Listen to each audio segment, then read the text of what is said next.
इसी के साथ खबरों में आगे बढ़ते हैं। उत्तराखंड के कांग्रेस मुख्यालय में वरिष्ठ कांग्रेसी नेताओं ने महत्वपूर्ण बैठक का आयोजन किया, जिसमें आगामी पंचायत चुनाव को लेकर रणनीति बनाई गई। बैठक में कांग्रेस प्रदेश अध्यक्ष करण माहरा, नेता प्रतिपक्ष यशपाल आर्य, पूर्व सीएम हरीश रावत समेत अन्य वरिष्ठ नेता मौजूद रहे। इस दौरान पंचायत चुनाव से जुड़े कई मुद्दों और क्षेत्र प्रभारियों को लेकर चर्चा की गई।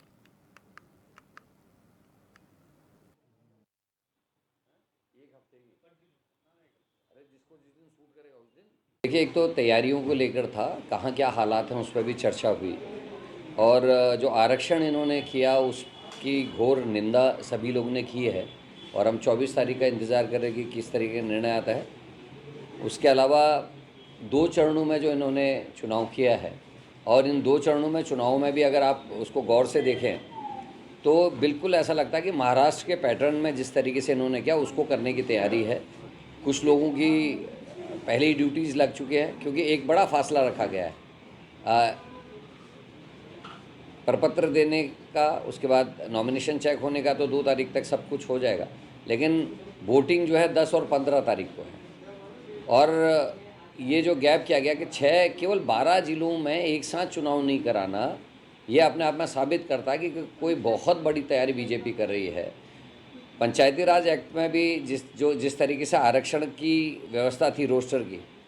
वो इन्होंने नहीं किया है, और उसका नतीजा ये हुआ है कि जो हमारे SC ST के लोग हैं, या महिला आरक्षण है, या OBC का आरक्षण है, वो बहुत भारी उसमें जो है प्रभावित हुआ है, और SC के आरक्षण को प्रभावित करने की ताकत सरकार में नहीं है। कानून विरुद्ध काम हुआ है, और निश्चित ही धामी की सरकार बुरी तरीके से बेईमानी करने पर उतारू। पंचायती चुनावों का उत्सुकता से प्रतीक्षा कर रहे थे,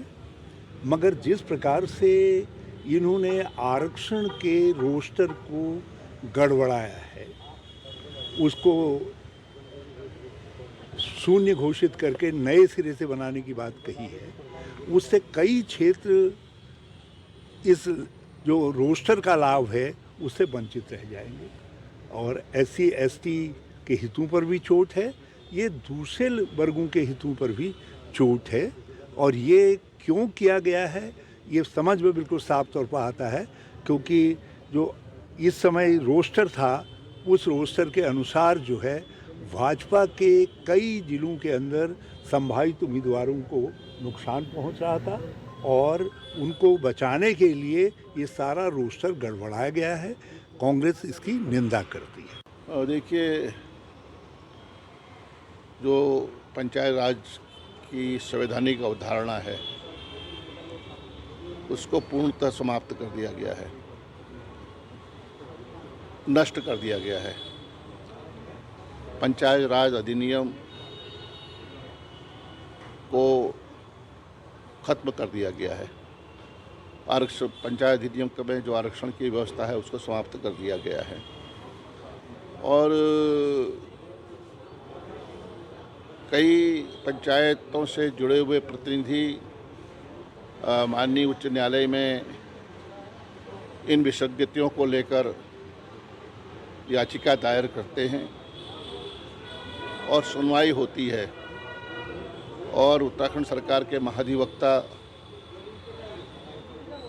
न्यायपालिका में कोर्ट में कहते हैं कि हम जो विसंगतियां हैं इनका जवाब, इनका उत्तर हम 3 दिन में सरकार की ओर से देंगे, और उसके बाद तत्काल बाद अधिसूचना जारी हो जाती है, चुनाव की अधिसूचना जारी हो जाती है। तो निश्चित रूप से भारतीय जनता पार्टी का जो चेहरा है वो साफ दिखाई देता है कि न इन्हें संविधान पर विश्वास है, न न्यायपालिका पर विश्वास है।